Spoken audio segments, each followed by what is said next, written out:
Buenos días, buenas tardes, buenas noches para todos. Esto es Sanarte, porque para el de corazón feliz la vida es un banquete continuo. Mi nombre es Paula y me encuentro hoy con Mario y con Claudia y vamos a empezar un tema muy interesante que nos compete a todas las profesores,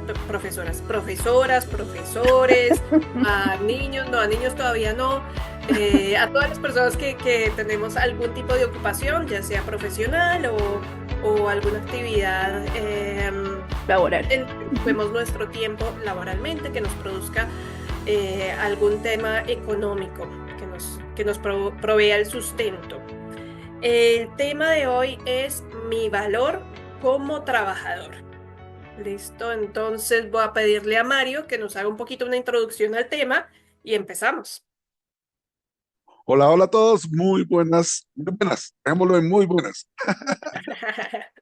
Bueno, justo estaba pensando hace un momento en una canción, muy antigua, por supuesto, que decía, o que dice, amigo, ¿cuánto tienes, cuánto vales? Principio de la actual filosofía y bueno, podría aquí hasta cantarla, no mentiras, pero creo que las personas necesitan ser valoradas. Y uno de los entornos donde cada uno de nosotros nos sentimos valorados es el trabajo. Al final es donde pasamos la mayor parte de nuestro tiempo día a día. El valor como trabajador es fundamental y yo quiero o quisiera que desde esa perspectiva pudiéramos ver justamente como dos miradas, dos visiones, dos puntos de vista. El primero de ellos creo que tiene que ver con cómo las empresas valoran a sus empleados y el segundo es cómo los empleados se valoran a sí mismos, esa percepción propia de cuánto valgo. Y esto pasa por muchos temas. Es decir, aquí nos podría pasar lo de uno de nuestros capítulos que al final podríamos durar hablando 2 horas y todavía no llegar a un centro muy específico. Pero empecemos hablando de las empresas. Las empresas tienen la obligación moral, podríamos llamarlo de esa manera, de valorar a sus colaboradores. Últimamente, o mejor los últimos años, tal vez la última década, las empresas han tratado de trabajar en un concepto que se llama experiencia del colaborador, que no es un concepto lejano a la experiencia del cliente. Y básicamente lo que pretende es como darle valor a los colaboradores para que los colaboradores puedan sentirse comprometidos con ellos. Sin embargo, muchas veces, y lo que hemos percibido es que muchas industrias o muchas empresas no conocen o no profundizan en el concepto de experiencia del colaborador para darle valor, sino simplemente generando acciones o actividades que no se enfocan en darle valor a las personas. Hablemos un poquito de eso más adelante, pero yo también de paso le doy la bienvenida a Marce.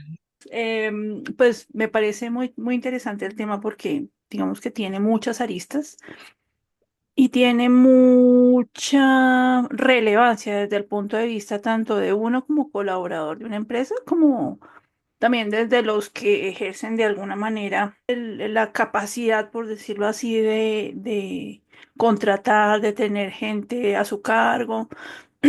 Inclusive, muy importante para la gente que trabaja con el tema de talento humano dentro de las organizaciones, que es mucho más que nómina, ¿no? Y geográfico y cultural tiene una manera de medir y de ver que puede ser que esté cambiando en algunas empresas, pero que lamentablemente no necesariamente es un concepto de darle un valor especial a cada uno de los colaboradores de acuerdo con lo que esa persona puede aportar a la empresa, ¿no? Cada ser humano que integra nuestra organización tiene algo que aportarle, pero no es solamente el conocimiento de eso que lo contratamos para hacer, ¿sí? Sino que es todo un contexto humano, ¿no? De su formación, de sus creencias, de su manera de interactuar con sus compañeros, de la manera de resolver problemas y todo ese contexto humano, ¿no? Que es que son las habilidades que esa persona tiene y que ha adquirido durante los años con la experiencia, todo eso unido le da a la persona la capacidad de hacer aportes diferentes a otro colaborador, de tener una visión diferente de los problemas, de enfrentarse de manera diferente a las circunstancias, pero no necesariamente lo vemos así. O sea, muchas veces, yo inclusive cuando trabajaba inclusive en una entidad del sector público hace mucho tiempo, escuchaba mucho que decía la gente como, ay, no importa si usted no quiere hacer tal cosa, no, hay una fila de gente allá afuera así, esperando por una oportunidad, así que si usted no quiere estar aquí, pues lo siento, ¿no? Más o menos. Y cuando uno se da cuenta en el sector público o privado es independiente de que una persona que ha llegado a nuestra compañía, que ha trabajado y que en ese trabajo ha adquirido un saber hacer que es parte del ADN de la compañía, pero que esa persona la complementa con todo lo que trae, con todo ese saber, con toda esa manera de ver el mundo y demás, cuando esa persona se va, no solamente estamos diciendo, ay, bueno, se fue, next, no, siguiente, sino que Hay estamos, una fila esperando. sí hay una fila y es haciendo, hay gente haciendo fila esperando, por supuesto, ¿no? Pero no, en realidad estamos perdiendo mucho porque estamos perdiendo ese saber hacer de esa persona, esa manera en la que podía complementarse con sus compañeros y hacer una solución, crear cosas nuevas, mejorar procesos, etcétera. Pero adicionalmente estamos perdiendo ese entendimiento que él ya tiene de sus procesos, que no es fácil, sobre todo, digamos, en nuestro contexto, una nueva persona lo va a agarrar de una vez. Eso todo tiene un tiempo porque justamente hace parte de ese saber, de ese aporte que la persona le puede hacer a las compañías. Entonces, pienso que solamente desde ese punto de vista que obviamente ahí me estoy enfocando solamente en uno de los elementos que componen a un ser humano y que componen a un trabajador, que es ese conocimiento que va más allá de solamente la información que trae en la cabeza, pienso que, o más bien percibo que hemos subvalorado desde el punto de vista de nuestros contextos, nuestro contexto cultural, tanto en el sector público como en el sector privado, casi indistintamente. Hay muy pocas empresas que son grandes y que hoy en día tienen esa conciencia de qué es lo que le vale a un trabajador realmente, no en términos económicos, sino cuál es el valor que esa persona le aporta a la organización, ¿no? Eso, gracias. A mí, a mí me parece muy, muy interesante que empezaste a hablar sobre el tema diciendo, bueno, como las partes de la empresa y mencionaste que la persona como que en jerarquía, ¿no? Como dijiste la palabra de la persona como al mando o al poder.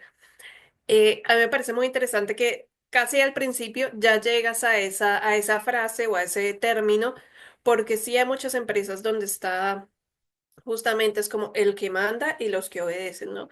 Que no es necesariamente algo incorrecto, sino que depende un poco de la manera en que se lleve. Yo, por ejemplo, siempre ahí con mi mundo interactivo estuve buscando, bueno, cuando dijimos este tema en la serie de trabajo y descanso, mi valor como trabajador, yo dije, bueno, pues está bueno para pensar uno, como cuál es mi valor, un poco a manera de reflexión, pero pues también busqué en internet. Y me llamó muchísimo la atención que de las primeras cosas que salió fue cómo motivarme más en el trabajo, cuáles son las características de un mal trabajador. Y bien rápido salió cómo mantener un ambiente laboral agradable. Y también muchas frases y muchos memes de cómo estamos unidos como equipo para que la empresa salga adelante y para que cada persona salga adelante. Entonces, yo pienso que los dos conceptos entre la empresa y el trabajador, o sea, el que paga y el que recibe su salario, no están tan desligados, ¿no? O sea, realmente tiene que ser un trabajo en equipo. Aquí encontré una frase muy interesante que dice, trabajar en equipo divide el trabajo y multiplica los resultados. Coménteme un poquito qué piensan de esto. Bien, es una, escuché, de hecho, otra que yo creo que es como un proverbio chino, eh, que dice que el que va solo camina más rápido, llega más rápido, el que va acompañado llega más lejos, ¿sí? Y si bien es cierto, este es un escenario óptimo desde muchas perspectivas, también se ha convertido como en el cliché dentro de muchos de nuestros escenarios de trabajo. ¿Por qué? Porque hay personas que les cuesta trabajar solas, perdón, trabajar en equipo, sí, es verdad, pero hay otras personas que sencillamente su rol pues no le permite trabajar en equipo. Hablemos de roles muy específicos. Una persona que trabaje en un call center, pues sí necesita de un equipo de trabajo para aprender el know-how de lo que está haciendo o los conceptos de lo que está asesorando, pero eso no significa que trabaje en equipo porque sencillamente su rol es sentarse al lado de un teléfono y contestar llamadas a personas que no conoce, no sé, 200, 300 llamadas en un solo día. Entonces, pues por más que uno quiera decir, oye, hay que trabajar en equipo, creo que es muy importante realmente empezar a entender el valor de cada persona desde todos los escenarios posibles y no simplemente como desde lo que todo el mundo empezó a hablar, por lo que entonces yo tengo que traer herramientas como trabajo en equipo. Todo el mundo tiene que trabajar en equipo en este lugar, ¿no? Y lo mismo sucede conmigo, pues. Si yo trabajo solo porque soy consultor y eventualmente tengo que ampliar mi equipo, pero solamente es eventualmente porque la mayoría de cosas las hago yo de manera sola, pues ¿dónde está el trabajo en equipo? Entonces soy malo trabajando en equipo y no me voy a poder adaptar. No, creo que sí necesitamos como llegar a un punto específico de el valor de un empleado va más allá de lo que sabe hacer o de cómo lo hace.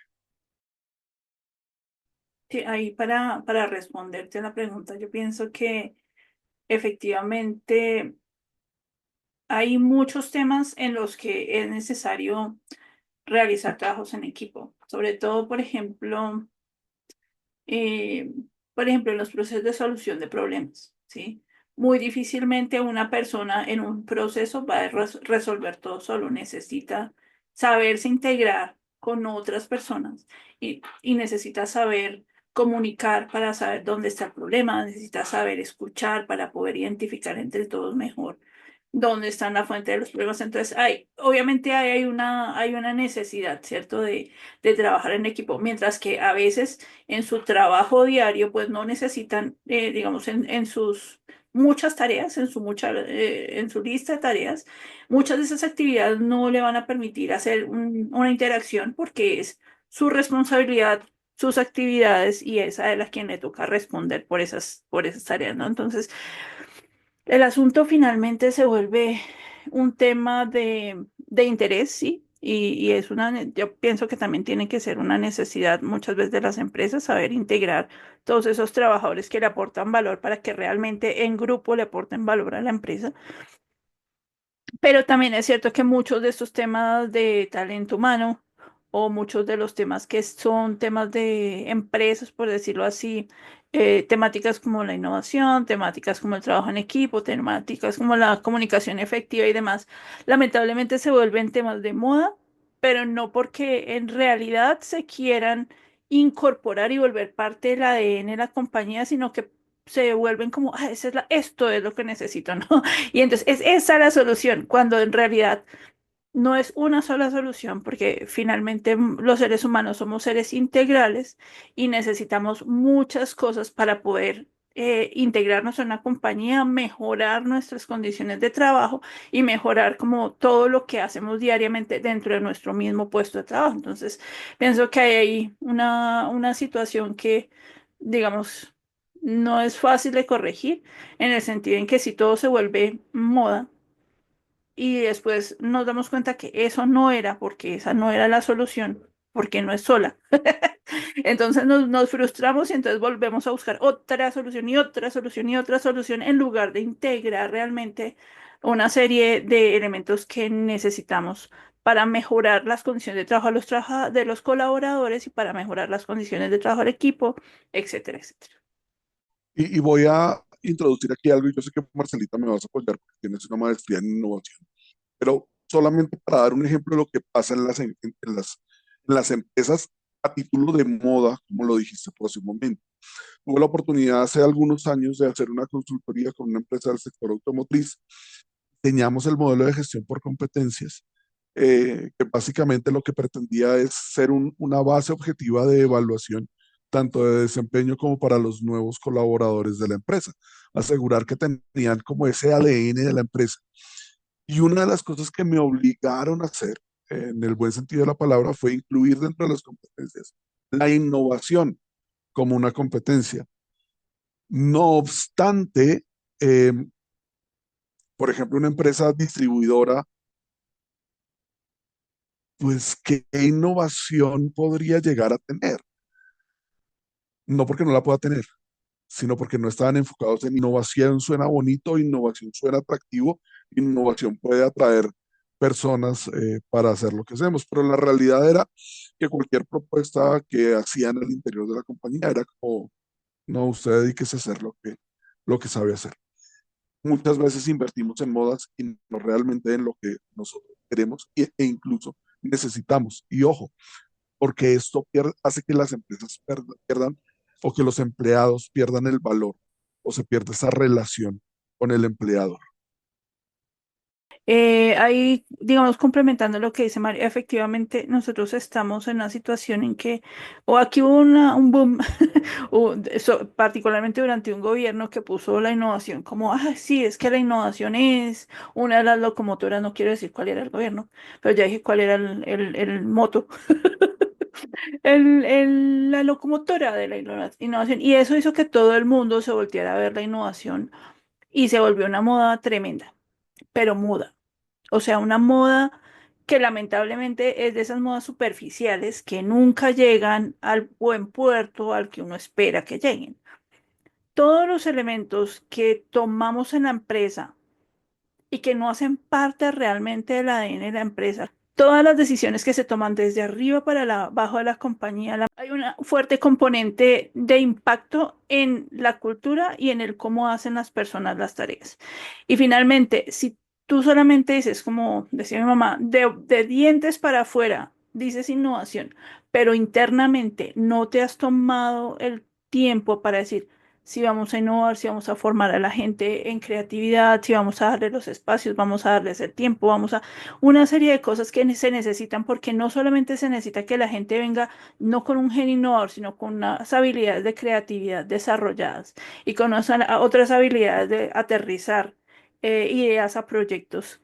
Si no hemos tomado la decisión de hacer ese tipo de inversiones en tiempo y en espacio y en dinero y en gente, pues difícilmente se va a volver algo que sea realidad, ¿sí? Eso pasa como en todo, como en la calidad, como en todo. Todo lo que se vuelve moda, si es moda de dientes para afuera, o si es moda para poner en la página web o para poner en par carteleras ahí en la compañía, pues no va a pasar de ahí, ¿sí? No va a pasar de ser una moda que, sí, Ujú. estamos en la moda, estamos en ese momento mencionando las palabras clave, pero no estamos haciendo nada que afecte o impacte o mejore realmente la compañía. Y por eso muchas veces pues se ven esas disociaciones de una cosa es lo que decimos y otra cosa es la que hacemos. Y ahí la incoherencia es lo que hace que muchas veces las personas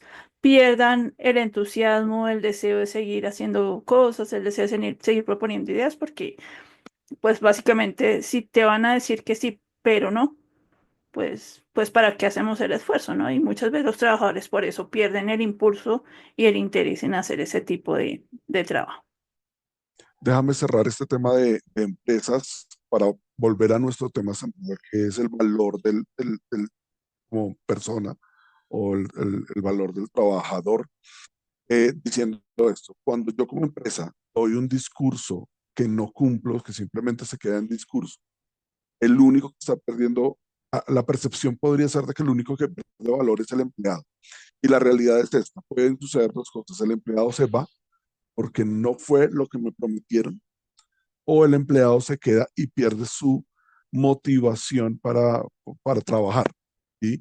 Entonces, sí, puede ser subvalorado el trabajador, pero quien pierde el mayor potencial es al final la empresa. Alguien dijo que el contacto más cercano con el cliente final es el colaborador. ¿Sí?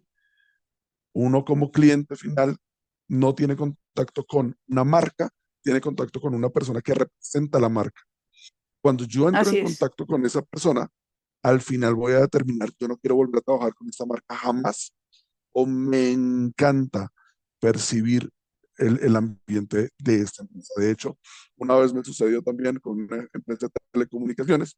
Estaba haciendo una consultoría y casi salgo a comprar el producto que ellos vendían solamente por la forma como todo el mundo hablaba acerca de la compañía. Y esa es la realidad. Si yo aprendo a ser como empresa sensato, con lo que soy, con mi esencia y contrato personas que se adaptan a esa esencia, voy a tener no un comercial de televisión, no voy a tener el 100% de mi planta de trabajadores como los primeros comerciales porque a todo el mundo le están hablando Primeros fans. maravillas de lo que yo hago, efectivamente, porque realmente lo que muestro es lo que soy y las personas que tengo son esas personas que aman ese contexto. Pero es un poco para cerrar el escenario de el valor que le da la empresa a su trabajador, ¿no? Eh, y hay buenas prácticas, hay intentos interesantes, pero definitivamente hay muy malas prácticas también en el mercado. Entonces hablemos un poco del valor como trabajador y yo quisiera hablar primero del valor como persona. Y hay muchas formas como lo podemos mirar. La primera, hay personas que no tienen trabajo y sienten que tienen cada vez menos valor, sobre todo cuando el tiempo aumenta sin trabajo, eh, y cuando las expectativas de conseguir trabajo disminuyen. Y más cuando paso cientos de hojas de vida y absolutamente de ninguna manera, de ninguna parte me llaman. Hay una tendencia natural a que yo disminuya mi propia concepción de lo que valgo si no trabajo y si nadie me llama para conseguir un trabajo. Pero resulta que esto no está más lejos de la realidad de lo que puede estar. Una persona no es valorada por el cargo que tiene o por si tiene o no tiene trabajo. Y es una de las cosas que es muy importante que todos empecemos a trabajar para evitar que nuestro valor dependa de lo que hacemos, depende de lo que somos. Tengo aquí una frase que encontré en internet también. Dice, trabaja por un propósito, no por un aplauso. Inspirar, no para impresionar. Me gustaría también esa frase tomarla desde doble perspectiva. De la perspectiva del que genera un trabajo, del jefe, de la persona en jerarquía, porque, como bien lo decíamos, hay muchos, digamos que hay muchas buenas empresas donde sí hay una identidad como empresa de voy a ofrecerle esto a mis trabajadores, pero no siempre es el caso, ¿no? Entonces, pienso que es algo que puede preguntarse cualquier persona que sea jefe, que tenga empleados a su cargo, ¿estoy dándole un propósito a mis empleados o estoy generando empleados que solo quiera tu salario? Y estoy inspirando a mis empleados o los estoy impresionando con respeto, con gritos, bueno, igualmente como trabajador. ¿Para qué trabajamos? ¿Cuál es el propósito? ¿Y estamos realmente inspirados a la hora de trabajar? Ujú. Ahí, por ejemplo, yo podría retomar con respecto a lo que dices del propósito superior de las empresas, ¿cierto? Que se supone que es el propósito. Cuando las empresas se habla de estrategia, se supone que esa estrategia es como la visión. En esa estrategia está la visión de dónde queremos estar en tanto tiempo, ¿no? En un periodo, en un lapso. La idea es que esa estrategia inspire, pero no puede ser solamente la visión. Otra vez, como lo que hablamos hace un rato, tiene que ser una práctica del día a día, de qué es lo que le digo al trabajador, de cómo lo hago, de qué condiciones le doy para que se sienta en la condición de comodidad, que se sienta realmente valorado y que eso le permita aportar todo lo que tiene que aportar y todo lo que quiere aportar a la empresa. Eso desde el punto de vista de la organización. Si tu empresa tiene el propósito superior y si ese propósito superior efectivamente inspira, seguramente los trabajadores van a venir, así como decía Marito hace un rato, con respecto a la empresa esta, en donde todos eran los primeros fans de su compañía, que así es, en muchas empresas es así, o sea, llegas y hay una inspiración, un ánimo, una motivación por trabajar que marca no solamente los que están adentro, sino los que están como proveedores, los que están como clientes y todo el mundo entonces está con respecto a a ese sueño, ¿cierto? A ese deseo de llegar o ayudar a llegar a esa empresa allá, a ese lugar donde aspira a llegar. Sin embargo, si lo ponemos desde el punto de vista del trabajador, es muy importante lo que decía Mari hace un rato. Finalmente, ¿por qué trabajamos? ¿No? Y ahí me remito a mi referencia del manual del diseñador. Entonces, me parece muy importante que pues uno tenga la conciencia de que no es solamente trabajar por trabajar. Donde uno esté, uno debería estar trabajando con su propósito, es decir, ¿por qué y para qué estoy aquí? Pero es que eso es una claridad que yo pienso que uno tiene que tener, ¿sí? Si uno no tiene claro, su propio propósito de por qué y para qué está ahí, independientemente de que, por ejemplo, tengas un plan de vida en el que digas así, voy a trabajar en esta empresa 3 años, luego me voy a estudiar otros 2 años en otra parte, bueno, ese tipo de cosas está bien hacerlas, pero la idea es tener muy claro el propósito de lo que estoy haciendo todos los días y para qué trabajo y por qué lo hago. Y finalmente, en el manual de diseñador, pues finalmente lo que nos dice es todo lo que tenemos que hacer, lo tenemos que hacer para la gloria de Dios. Entonces, en ese sentido, si uno lo hace para mejorar la condición de vida de los compañeros, para hacer hacerse uno crecer a uno mismo, para uno favorecer a su compañía, pues todo eso lo está haciendo para la gloria de Dios, que es el Ser Supremo que nos dio la vida. Entonces, en ese sentido, cada paso que uno da, cada decisión que uno toma, debería estar motivada por ese es digamos que sería el propósito superior, ¿cierto? De uno como ser humano. Pero allá hay otros propósitos que son el propósito, así es que estoy en este trabajo porque quiero crecer, porque quiero aprender esta tarea, porque quiero desarrollarme en estas habilidades. O estoy en este trabajo porque sé que puedo aportarle a estas compañías haciendo mi trabajo como consultor. O estoy, ¿sí? Pero son propósitos que uno debería tener claros o al menos trazarse uno mismo y perseguirlos en la medida en que uno va desarrollándose como profesional y no, digamos que esperar a tener una crisis emocional o existencial o a que lo saquen a uno de la compañía para decir, ahora sí. ¿Cómo es quién es que soy? ¿Qué es lo que sé hacer, no? Y cómo es que le puedo aportar a la organización, porque finalmente pienso que este tema del valor del trabajador está muy conectado con ese quién soy y con ese qué puedo hacer y con ese qué me gusta hacer. Y de ahí es que uno debería como tomar ese hilo de esos tres temas para poder organizar ese propósito de mediano o largo plazo que le contribuya al propósito superior del que estaba hablando antes. Y justamente yo creo que hay dos cosas que uno tiene que marcar acá. Yo puedo hacer una tarea por lo que sé, pero yo puedo aportar por lo que soy.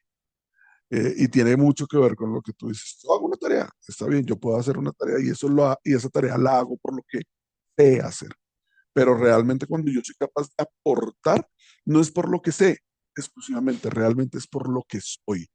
Hay un propósito porque sé hasta dónde puedo llegar y sé hasta dónde puedo como proponer o dar valor. Bueno, a mí me gusta un poquito ponerle a las cosas picante porque estamos muy filósofos y está bonito y está buena la reflexión, pero me gustaría que cada quien me diera al menos dos motivos por los que yo, como trabajador de una empresa, debería considerar no continuar en una empresa. Yo tengo dos, posiblemente sean desde mi perspectiva como dos razones importantes para terminar un ciclo en una empresa. Y lo primero tiene que ver justamente con el ciclo. Eh, es muy importante que cada uno de nosotros pueda entender los ciclos, los tiempos de la vida. Y en cada empresa o en cada cargo uno termina su ciclo, el ciclo donde ya deje de ser productivo, y ese sería un buen momento para finalizar o con un cargo o con la empresa. Pero otra razón para renunciar definitivamente tiene que ver con ser valorado, con que si no soy valorado, genuinamente no debo estar ahí, aunque tenga la necesidad. Sí, yo también estaba pensando en esas dos posibilidades. Y ahí sí, como en este caso uno no puede pontificar, entonces también pongo ejemplos con las ideas de lo que ha experimentado en la vida. Uno es el tema de cuando la cultura es tan tóxica que en lugar de uno estar aportando, uno se está enfermando, literalmente. Entonces es momento de salir corriendo, irse de ahí, porque muchas veces pasa, lamentablemente, que la manera en que te tratan, te exigen cosas, es tan fuerte que te comienzas a enfermar. Y en ese momento es que uno tiene que, yo pienso que uno debería plantearse salir de esa empresa. Y por otro lado, en las empresas donde uno trabaja, si uno tiene la posibilidad y la aspiración y siente que es el momento de ascender, ¿no?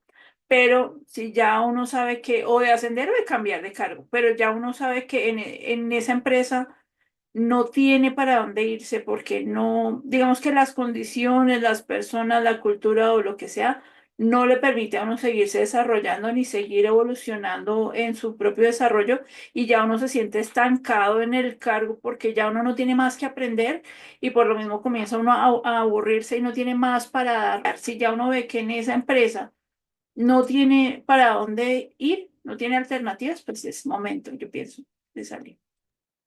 Déjame agregar dos comentarios más. Uno es cuando dejas de aprender.